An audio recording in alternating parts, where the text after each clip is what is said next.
Hello, everyone. So I thought it'd be kind of interesting to maybe do a voiceover with just some fun facts, some crazy history things, mystery things, things like that. So here we go. So did you know that the famous conqueror Napoleon Bonaparte was once attacked by a horde of bunnies? He had requested that a rabbit hunt be arranged for himself and his men. When the rabbits were released from their cage, the bunnies charged towards Bonaparte and his men in an unstoppable onslaught. Apparently, he wanted it all set up so they were hand-reared bunnies, and they had not been fed in a while due to rain and the hunt being postponed. So when they let them out, they associated, humans with food. So, yeah. Cleopatra wasn't actually Egyptian. As far as historians can tell, Egypt's famous femme fatale was actually Greek. She was a descendant of Alexander the Great's Macedonian general Ptolemy. During the Salem witch trials, the accused witches weren't actually burned at the stake. The majority were jailed and some were hanged, but none of the 2,000 people accused ever got burned alive. That was a Great Britain thing. In 1386, a pig was executed in France. In the Middle Ages, the pig attacked a child who later died from their wounds. The pig was arrested, kept in prison, and then sent to court where it stood trial for murder, was found guilty, and then executed by hanging. Yeah, because, a pig can defend itself. The University of Oxford is actually older than the Aztec Empire. The University of Oxford first opened its doors to students all the way back in 1096. By comparison, the Aztec Empire is said to have originated in Mexico, which occurred in the year 1325. In ancient Greece, they believed redheads became vampires after death. This was partly because redheaded people are very pale-skinned and sensitive to sunlight, unlike Mediterranean Greeks, who have olive skin and dark features. For over 30 years, Canada and Denmark had been playfully fighting for control of a tiny island near Greenland called Hans Island. Once in a while, when officials from each country visited, they would leave a bottle of their country's liquor as a power move. My liquor's better than yours.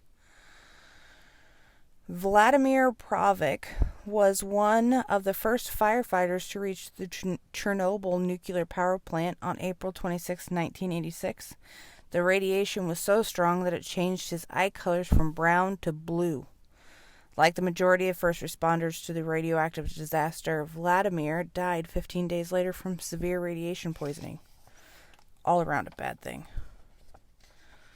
14 years before the infamous Titanic sank, author Morgan Robertson wrote the novel Futility.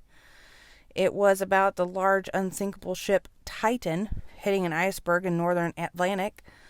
What's even weirder is the Titanic and the fictional Titan did not have enough lifeboats for thousands of passengers on board. Coincidence? While in power, Pope Gregory the Ninth declared that cats were to be associated with the devil worship and had them exterminated. Some believe that the disappearance of those cats helped rats spread the bubonic plague, aka the Black Death, that killed millions of people in the 1300s. Rasputin, a Russian mystic and friend of Tsar Nicholas II, reportedly survived being poisoned, shot, and stabbed numerous times before he was finally drowned. And they kept his schlong. Because that's not weird. Using forks used to be seen as sacrilegious. The widely used eating utensils were once seen as blasphemous and an offense to God. Why? Because they were artificial hands, and as such were considered to be sacrilegious. Back in the 16th century, the wealthy elite used to eat dead bodies. What? Nope. It was rumored that cadavers could cure diseases. The highest delicacy? Egyptian mummies. Nasties. 100 million years ago, the Sahara Desert was inhabited by galloping crocodiles. Yes, galloping crocodiles. Back then, the Sahara Desert was a lush oasis full of life and full of predators. In 2009, fossil hunters found the remains of crocodiles that had large land-going legs that were capable of galloping across the land at breakneck speeds. Nope. The South African Railway once employed a baboon. In his 8 years of service, he never made a mistake. So easy a monkey can do it.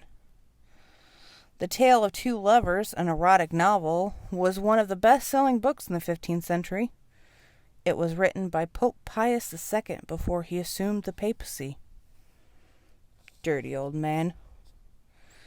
It's believed that roughly 97% of history has been lost over time. Written accounts of history only started roughly 6,000 years ago. Modern humans first appeared 200,000 years ago.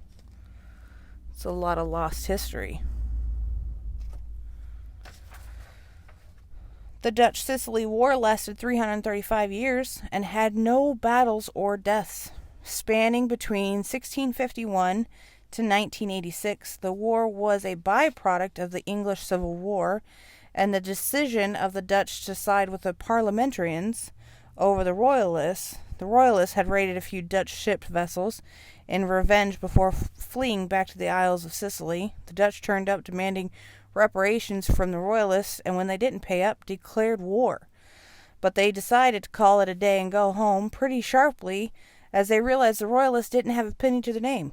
The only thing is, they never declared peace with the Isles and just completely forgot the war was going on. They're just like, yep, nope, not worried about it.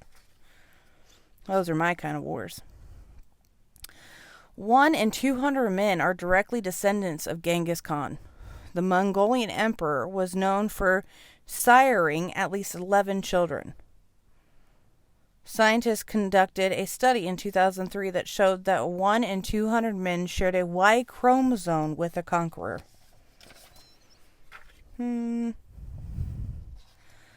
America's National School Lunch Program in 1946 was due to World War II. This is due to the fact that the government realized by giving the children free meals, they would have a healthier draft pool if they ever needed it again. Shakespeare originated the Yo Mama jokes. In his play, Titus, I'm going to muck this up, Andronicus, one of the characters said, "Thou hast undone our mother," to which another character replied, "Villain, I have done thy mother." There you go. First mama joke. Spartans were so rich that nobody had to work. Ancient Sparta was an immensely wealthy country, mainly due to their conquest and domination of their neighbors, the Heliots. When a Spartan boy reached adulthood and became a man, the Spartan state awarded him an allotment of public farmland and then was gifted Helots as slaves to work said land. Despite the legend, George Washington didn't have wooden teeth. This is so gross. The first American president had luxury dentures. They were made out of gold, lead, and ivory. Not so bad. As well as being a mixture of, and this is bad, animal teeth and human teeth. Nope. 4% of Normandy beaches are made up of shrapnel from D-Day landings. More than 5,000 tons of bombs were dropped by the Allies on the Axis powers as part of the prelude to the Normandy landing. Scientists who have studied the sands on the beaches of Normandy, and they found microscopic bits of smoothed down shrapnel from the landings. It's a lot of shrapnel. An ancient text called the Vinach manuscript still baffles scientists. Handwritten in an unknown language, the Vinach manuscript has been carbon dated to roughly 1404 to 1438. Hundreds of cryptographers and master code breakers have tried to decipher it over the years with none succeeding in grasping its meaning or origin. The Colosseum was originally clad entirely in marble. When you visit or see the Colosseum these days, you'll notice how the stone exterior appears to be covered in pockmarks all across the surface. I thought it was due to, World War II. The reason for the pockmarks is, after the fall of Rome, the city was looted and pillaged by the Goths. They took all of the marble from the Colosseum and stripped it down to its bare stone setting. And that is all I have.